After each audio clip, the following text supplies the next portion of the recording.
بسم اللہ الرحمن الرحیم۔ سامعین کرام السلام علیکم۔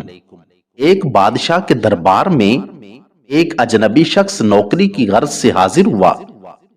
اس سے قابلیت پوچھی گئی تو کہا میں سیاسی ہوں۔ عربی میں سیاسی افہام و تفہیم سے مسئلے کا حل نکالنے والے کو کہتے ہیں۔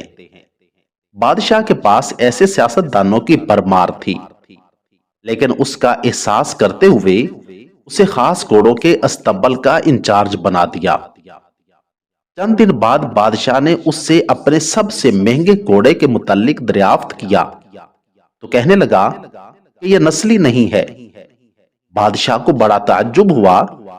اس نے جنگل سے سائس کو بلا کر دریافت کیا تو اس نے بتایا گھوڑا تو نسلی ہے، لیکن اس کی پیدائش پر اس کی ماں مر گئی تھی۔ یہ ایک گائے کا دودھ پی کر اس کے ساتھ پلا ہے۔ سیاسی کو بلایا گیا اور کہا تمہیں کیسے پتا چلا؟ کہنے لگا جب یہ گھاس کھاتا ہے تو گائیوں کی طرح سر نیچے کر کے کھاتا ہے، جبکہ نسلی گھوڑا گھاس منہ میں لے کر سر اٹھا لیتا ہے۔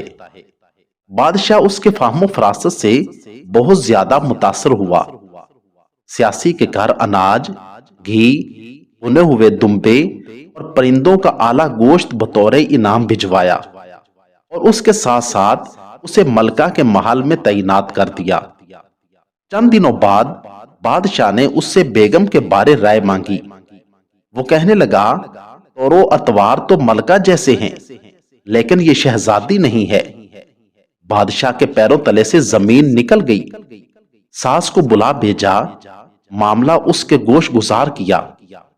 ساس نے کہا دراصل حقیقت یہ ہے کہ تمہارے باپ نے میرے خاوند سے ہماری بیٹی کی پیدائش پر ہی اس کا رشتہ مانگ لیا تھا، لیکن ہماری بیٹی 6 ماہ بعد ہی فوت ہو گئی تھی۔ چنانچہ ہم بادشاہ سے قریبی تعلقات قائم رکھنے کے خواہش مند تھے، اس لیے ہم نے کسی کی بچی کو اپنی بیٹی بنا لیا۔ بادشاہ نے اس سیاسی سے دریافت کیا کہ تمہیں کیسے علم ہوا؟ تو وہ کہنے لگا کہ اس کا خادموں کے ساتھ سلوک جاہلوں سے بھی بدتر ہے۔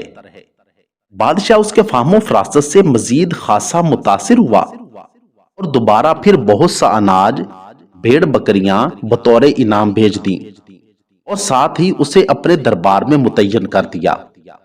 کچھ وقت گزرا، بادشاہ نے سیاسی کو بلایا اور اپنے بارے دریافت کیا۔ سیاسی نے کہا جان کی امان چاہتا ہوں۔ بادشاہ نے وعدہ کیا تو سیاسی نے کہا نہ تو تم بادشاہ زادے ہو، نہ تمہارا چلن بادشاہوں والا ہے۔ بادشاہ کو تو آ گیا مگر جان کی امان دے چکا تھا۔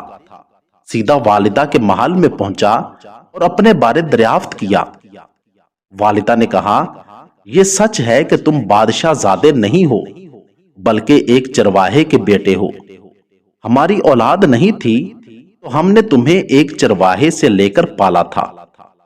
بادشاہ نے سیاسی سے پوچھا تمہیں کیسے علم ہوا؟ اس نے کہا بادشاہ جب کسی کو انعام و اکرام سے نوازا کرتے ہیں تو ہیرے موتی جواہرات کی شکل میں دیتے ہیں، لیکن آپ بھیڑ بکریاں کھانے پینے کی چیزیں عنایت کرتے ہیں۔ یہ اسلوب اور طور طریقہ بادشاہ زادوں کا نہیں ہے، بلکہ کسی چرواہے کے بیٹے کا ہی ہو سکتا ہے۔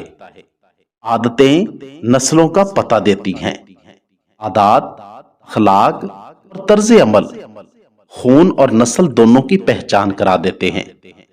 وہ کسی نے کیا خوب کہا تھا، ظرف وسیع ہو تو تعلق کو موت نہیں آتی، لہٰذا اپنا اخلاق و عادات کو درست رکھیں۔